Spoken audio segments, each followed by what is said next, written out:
allegiance to the flag of the United States of America and to the republic for which it stands, one nation, under God, indivisible, with liberty and justice for all. The meeting will now come to order. All right.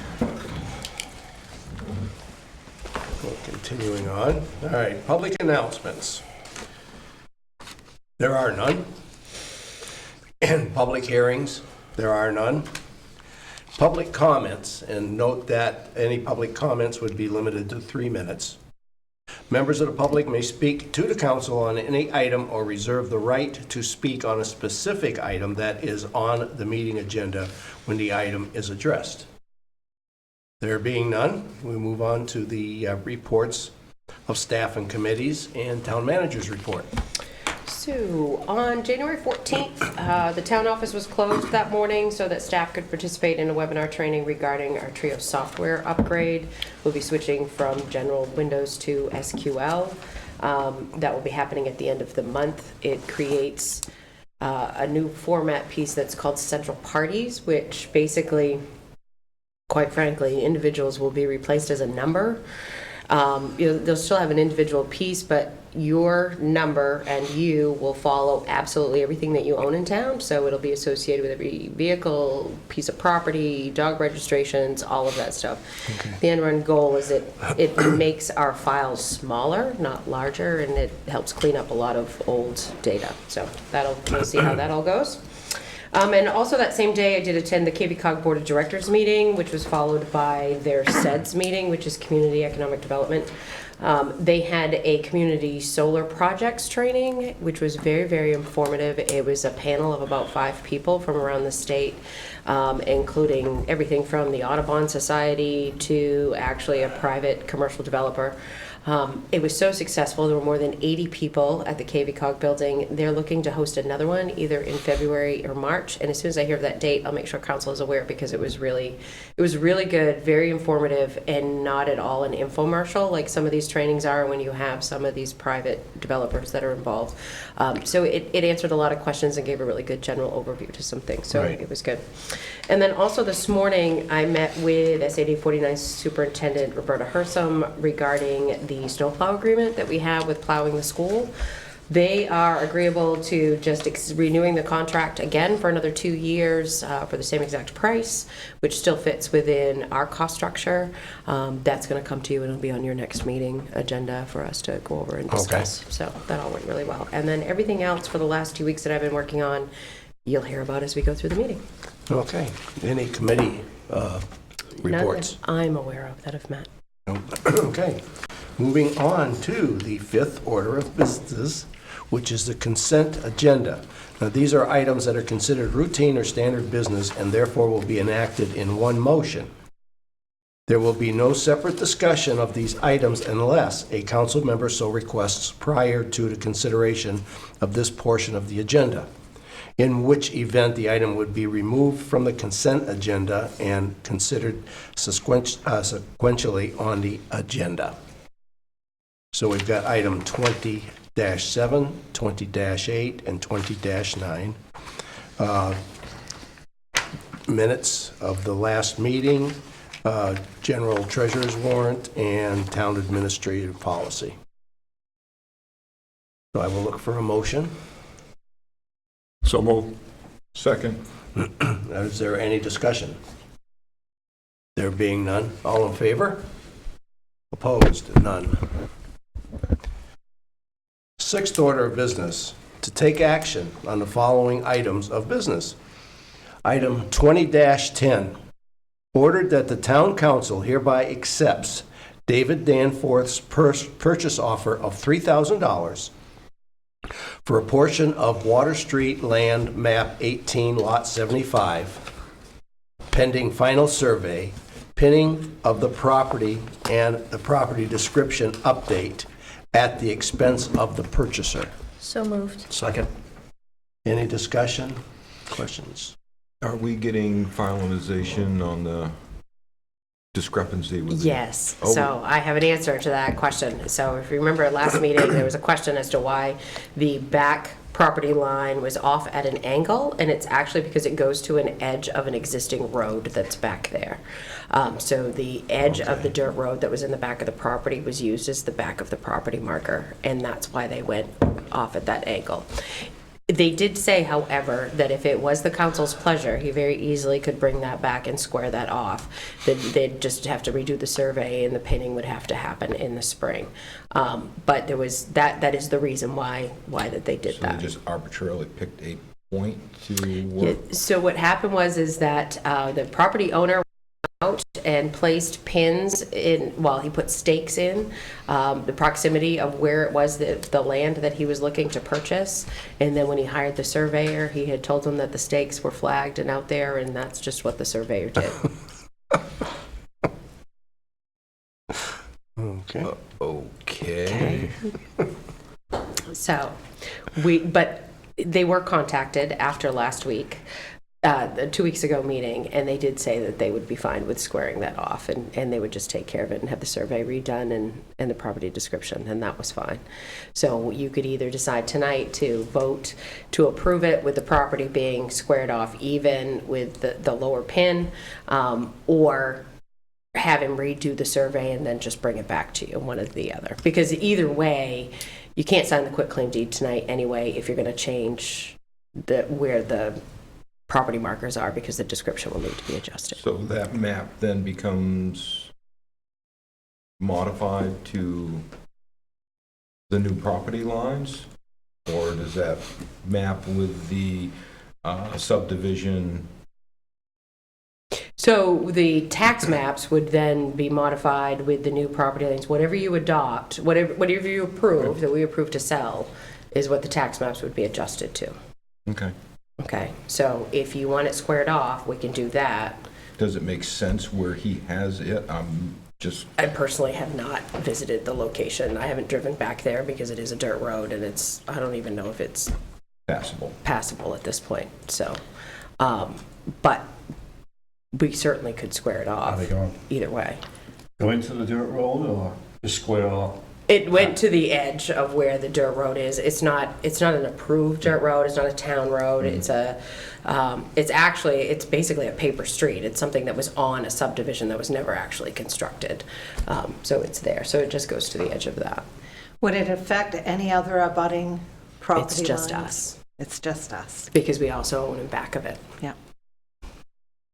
So it's the town's property from all of the side that's along the community center and then around the backside. It's just the town. So we're the only ones that are affected. He owns the parcel that's on the other side.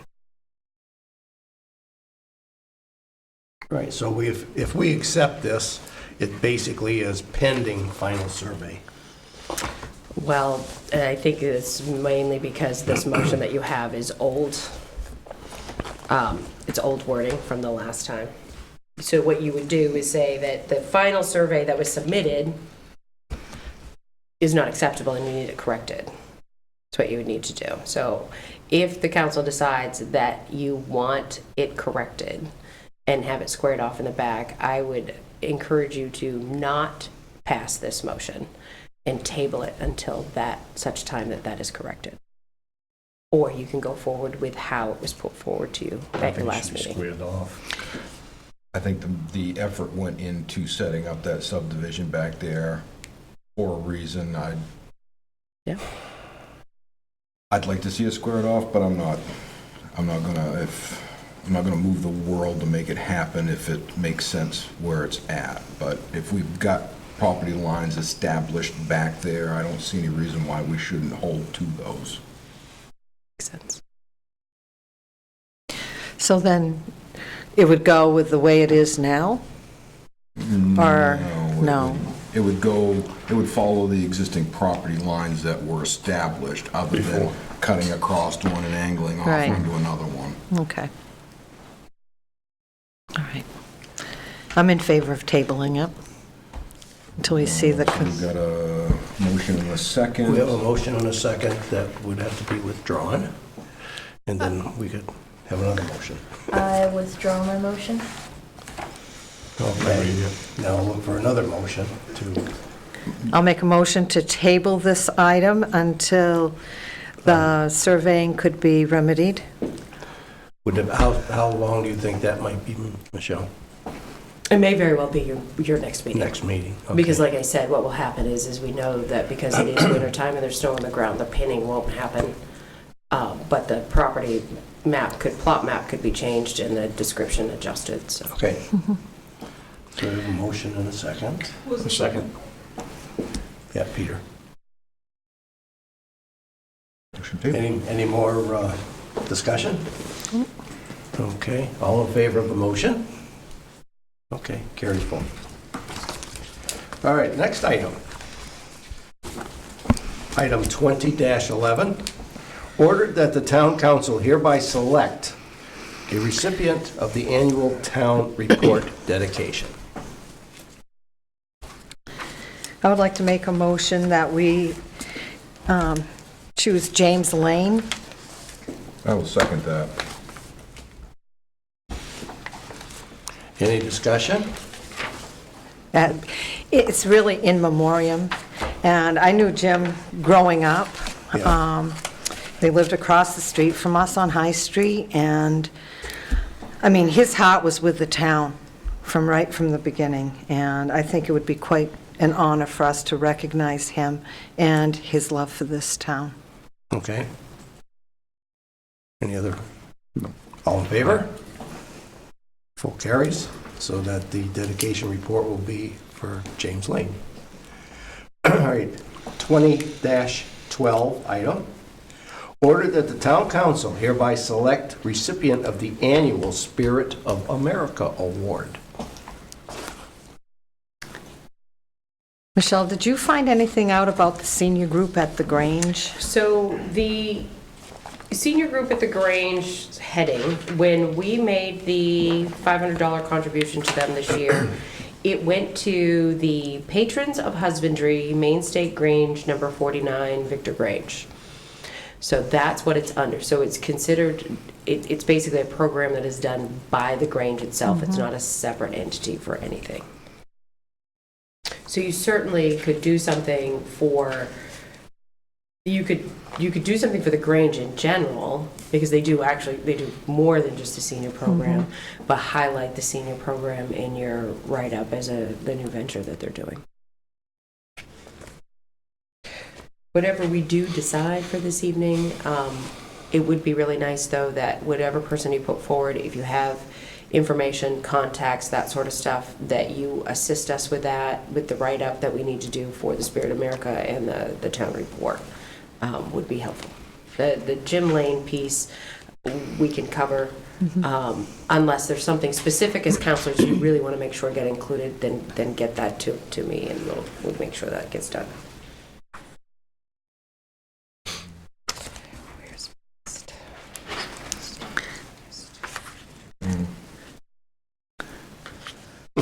I know. There's some good ones on there. Yes. I was surprised that the Victor Grange hadn't been recognized before, because they're quite, to be in the center, the Grange is a big part of living in the center. And in the past few years, between the and the plays, In window dresses. and how long they've been doing that for 5 years. I think it says a lot about us as a community to support what the Grange does, and beyond the monetary part. So I know I would like to see the Grange do it, but then again, I'd also like to see the Cutchins be recognized as here. Exactly. And their heart's in the town as well, even though they're living away. And they have done a lot for the Right. town. No, the They still history have house. They're still working with the road over through Waterville, that I think is going to eventually happen, and, you know, he still has the land there, and, Right. you know, he still does Yeah. quite a bit for the town of Fairfield. He did a lot. He did a lot when he was here, exactly. History House. History House Yes. They was, ran that. you know, Yeah. wouldn't be a history house if it wasn't for them. Yeah. So I'm quite torn between two of them. Well, there's always next year for one. That's true. That's true.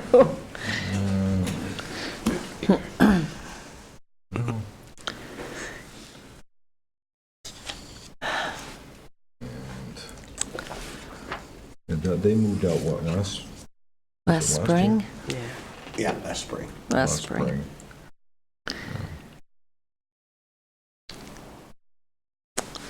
I'll make a motion that we award the Spirit of America Award to Doug and Marie Cutchin for their ungiving attitude and efforts towards the town of Fairfield.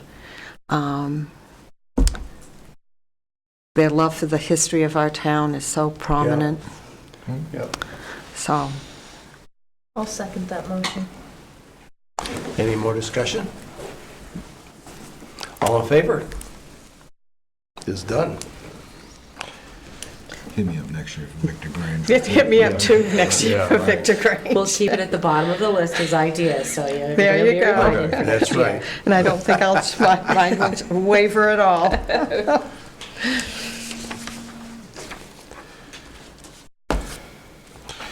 All right, next up is 20-13. Ordered that the town council hereby adopts an update to the town of Fairfield Town Council Administrative Policies, Addendum A, fee schedule to include Land Use Ordinance 920, Adult Use Marijuana Business, MRSA Title 28B. So moved. Marijuana nursery cultivation facility, $2,000 annually. So moved. Second. Any discussion? All in favor? 'Tis carried. You didn't have a unanimous vote. Huh? You didn't have a unanimous vote. Peter didn't vote. Oh, I'm sorry. 4 to, all opposed? Okay, 4-1. Sorry, Peter. That's fine. I was looking out of the wrong eye. Okay. Then 20-14, that the town council hereby adopts updates to the council meeting brochure. So moved. Second. Discussion. I have one thing. Yes. So the information that we added was great, first of all, that was my one comment. But then we looked at the possibility of doing it in a color as opposed to white, and wondered whether or not the council would like us to amend it to a specific color so that it pops out, and it's not just a regular white pamphlet that just sits everywhere. Would we have to vote on that? Or if we just pass it as is, could you guys have creative control? Oh, we certainly could. We certainly could, but I figured you were discussing it, so there was no reason why we couldn't get your input. I like the blue. colors. I like the blue. I like do the- colors. I think we should do all three of the colors, All three of the other than the white, I like the yellow. but Okay. we'll leave it up to, All right, so whatever we can do to make it pop works for Yeah. everybody. yeah.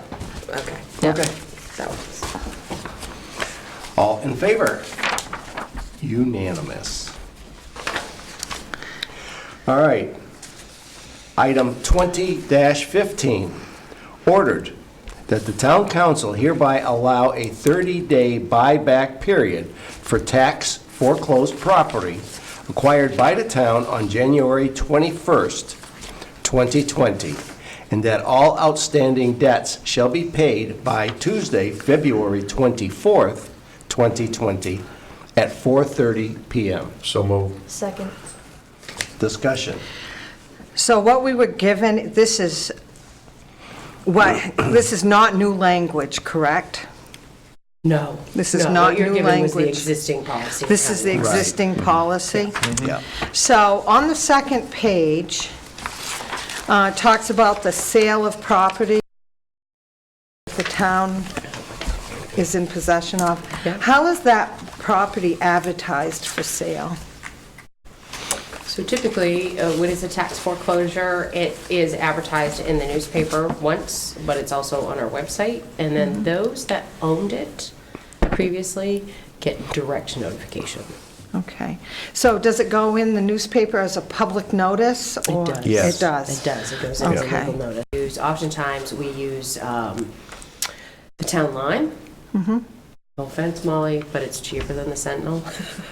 Does that go on, And it's free. The paper itself is free. Yes. does this go on the MMA website as well? They can go on the MMA website. We could do that. We don't typically because we don't get traction usually for foreclosed properties on there. I know It's just sometimes not a they're place listed. where real estate developers go typically.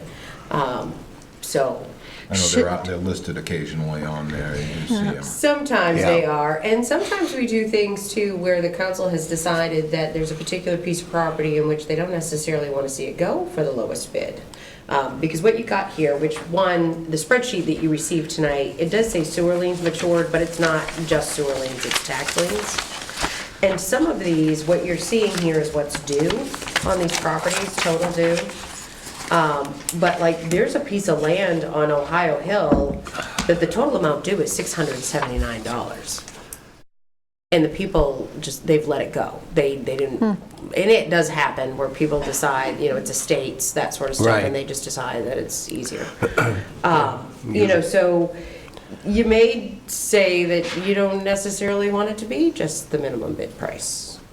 And you want it to be more than what's left outstanding. We actually did that, I think, with a piece of property recently that was here in town, where we sold it for, the individual that owned it wasn't interested in buying it back, and we sold it for more than what it was Yeah, I valued at. remember that, yeah. We don't typically use these as moneymakers either. We don't hire real estate brokers and that sort of stuff. It's just, and sometimes there could be a piece of property that you actually want to keep.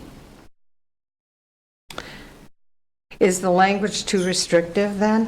When it talks about, I'm looking at 6A, 6B, is it too restrictive? I apologize, I do not have a copy of that policy in my packet, so. Thank you.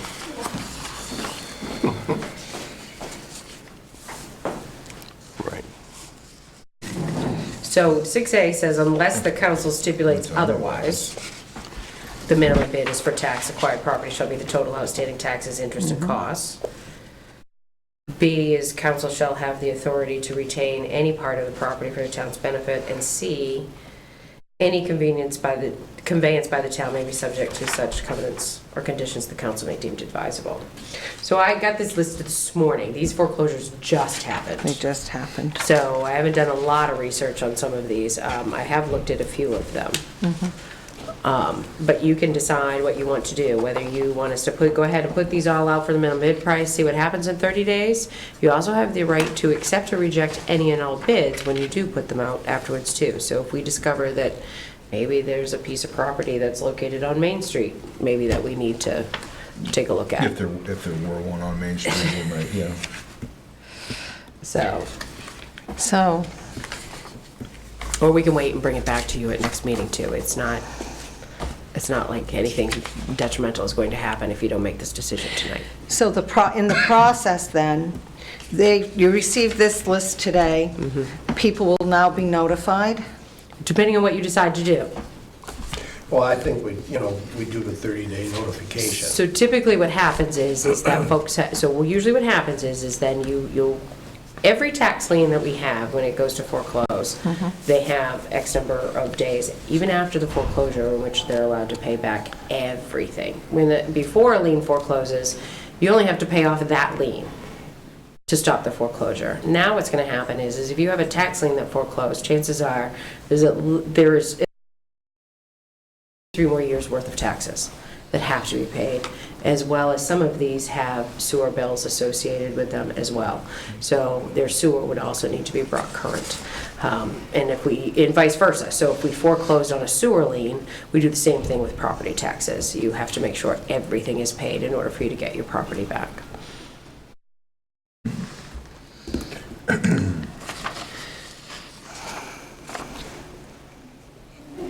So, what is the wish?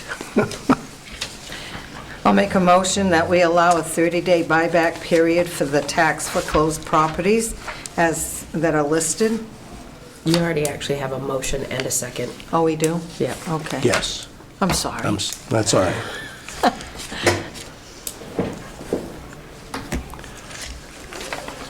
Any more discussion? Nope. All in favor? Carries. Okay. Item 20-16.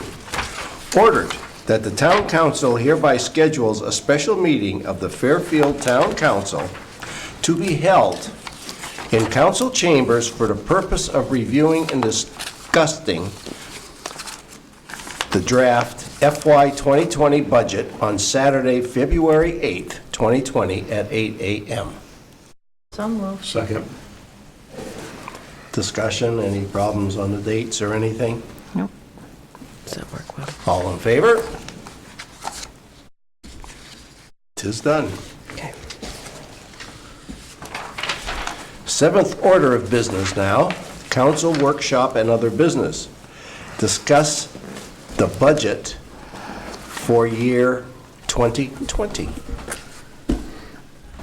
So basically, just to make sure that you've received your black binder that contains the budget, you also have a binder clip packet of all of your nonprofit organization requests. The budget itself this year is currently, the way it is presented, is less than last year, but there are some interesting pieces. Like every year, insurances has been a big increase for us. Within every single department has been affected by insurance increases. There's a substantial increase in workers' comp insurance this year. The town of Fairfield has historically had a very, very low workers' comp rating, and we still have a low workers' comp rating. However, when you're really, really low and you have an accident, it increases. Has a you tendency feel to the move it difference. up. So. Yeah. But that was a big, big piece for us. You also have, you're going to see substantial changes within the fire department, that most of them are due to their fire contract that was negotiated last year. Yep. Those are some changes that are in there. There's a new program this year after last year with setting the mill rate and the discussions about using the undesignated fund balance. We put together a plan, a paving plan for in-town streets that simply would be reclaim, overlay processes, some minor stormwater revisions, starting at the Waterville-Fairfield town line and working our way across town to take care of the in-town streets. That's estimated, we're using a number of $250,000 strictly from the undesignated fund balance. So you would not offset, that would not affect property taxes, as well as the $10,000 increase that we do every year in regular paving, so that's also in there. So that's roughly about $500,000 that we would spend in paving next year. Our undesignated fund balance is extremely healthy this year. And that is in there. You're going to see that on the revenue page. It lists out what our current undesignated fund balance was as of the end of June, what we need for 3 months operation, and what we have to work with in the undesignated fund, which roughly this year, last year, it was around, I want to say $500,000 or $600,000. It's more than $1 million this year that we have to use. We're proposing in this budget to use $700,000 of that, so only half. Still being conservative, taking into consideration the state's promise for the increase in revenue sharing.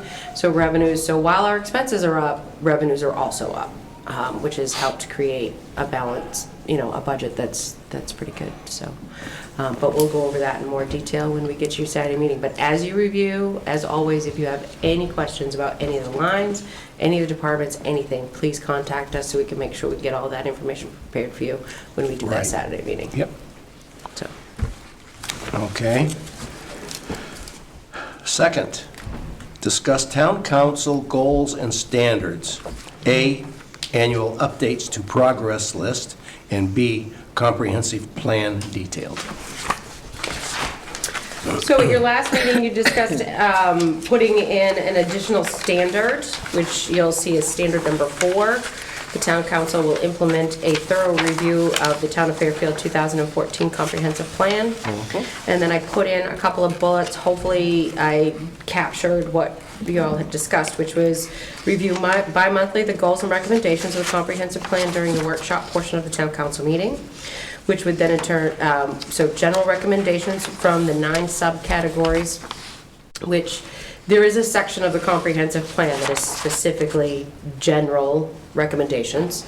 And what we are proposing to do is that we would take each one of those categories, schedule it for a meeting. From that, of course, it's going to stimulate conversation, various pieces. Ensure that suggested policy strategies and implementation schedules are still current and relevant. Inventory tasks that are completed in the piece, and then discuss strategies for fulfilling the plan's goals and objectives as you go forward. So, and I did make sure everybody tonight has a copy of the comprehensive plan. The maps in the back are colored. There are a couple of pages in there that have some graphs that might get a little bit tricky because they're not in color, but hopefully you can, they're small, so. You can figure them out. You can figure them out. And then under the progress, I did update various things that you had accomplished throughout the course of the last year, which one is the court-ordered phase cleanup of the Dale property on Skowhegan Road. Last year, you updated the land use ordinance and map. Now, that sounds like you only worked on one ordinance, but I believe the land use ordinance actually came back to you a few times with various changes and different things. So we worked on that ordinance. The planning board put everybody through their paces on that ordinance last year. Yeah. You did quite a bit of policy updates. You updated the personnel policy, successful contract negotiations with the fire department, and various council administrative policy updated were done a lot to come into compliance with new state laws that had come forward. With collaboration with the school, you continued plowing services throughout their collaborative agreement and the management of the Crawford Trust Funds, and the actions taken throughout the course of the RFP for the investment services hopefully will help the Crawford Trust Fund in the future. We still collaborate with the City of Waterville for IT services. We did quite a few large updates to our fire and rescue services mutual aid agreements with all the surrounding communities. We still cost share legal fees with Waterville on anything to do with the landfill solar project and all of that. That was a huge savings to the town. We have our MPI project with West and Savage Street projects. That's collaborating with the state. DOT is funding half of that program and that refurbishment. The town successfully completed its renewal of the SHAPE Award, which is the huge safety policies that we have. It requires rigorous inspections, which still makes it sad that our workers' comp rating went up, but still. And then the police department got safety grants for hearing and eye protection and LED warning lights. We also had a Homeland Security grant for cruiser laptops, seatbelt patrol, which was for the officers to pay them to go patrol for seatbelt compliance, and then also the $427,000 as of today for the fire training facility. We did receive word recently that one of the other projects for that fire training facility grant through the state didn't need as much money as they originally were awarded, so we actually may get more than $427,000. Excellent. So we're waiting on that. That's in a placeholder for one of your next meetings. And then also, you used the TIF funds to successfully complete 1 year and kicked off another year of the facade and marketing program throughout the entire town, which has been very well received. So lots of great things in the past year. Very good. Okay. The next up is other council business. We can start with. I have none other than to say thank you to a lot of people who've made a lot happen, and in looking at our goals and standards, a lot of the stuff that we do as a council can't be done efficiently without the people at the town office. And with Christine and the girls at the window and everybody, I just want to say thank you. Thank you, Stephanie. Michael? I'm all set at the moment. Peter? Just an update, I had my first meeting for the legislation policy on January 30th at MMA. Then also too, I'd like to send my condolences out for the Total Lawrence family. They just lost a big competitor on Saturday. This person lived in Unity, but was a placeholder in Fairfield. When KB Tech moved from Waterville to Fairfield, this individual was asked to be director of nursing. So all the nurses from the 70s and 80s you see out there, this person has instructed all her life and has molded other future nurses to the future, which is was my daughter. So. Yeah. Excellent. I don't have anything for tonight. Excuse me, I swallowed wrong and messed that one up. Anyway, the only thing that I had was, and I noticed it happened today, and I don't know if there's a study that we can do or whatever, but I noticed a big semi turn up and go right up past the school in up Savage Street. And to me, situations like that, particularly right there at the school, to me, we should have something there that says no through trucks. What happened is there's a trust company down past the school, Mainly trusses. mainly trusses. Right, but this semi, I don't think was a mainly trust semi. This So was a the interesting different. thing about West and Savage Street is that those are actually state roads. They're not town roads. They're not governed by us. Okay, Yeah. because it's just a little bit scary if you had school buses coming out and things like that, and kids walking, and all of a sudden these. Yeah. But you have Ranger Construction that's up off from Savage Street that's recently relocated here in town, plus you have mainly trusses that's Yeah. also up in there. So that's two big commercial businesses that Oh, we no, but I locate on said no Savage. through trucks. Those are not through trucks. Well, that Those is are true. local traffic. Yeah, who knows where that traffic was going, but. You know, I'm talking about a truck coming through and cutting up to the interstate and taking a shortcut through that way. Of course, if we ever get that road, Built, then industrial road built, That's right. that would help alleviate a lot that of would it. alleviate that. Yeah. Okay. But other than that, and I'd like to echo Stephanie's talk too on everybody and everything that is done at the town. All right. Now, the next regular meeting of the Fairfield Town Council will be held on Wednesday, February 12th, 2020, at Council Chambers starting at 6:30 p.m. At this time, we will go into recess and sign all documents that require the signature of council members. So move. Second. We are in recess.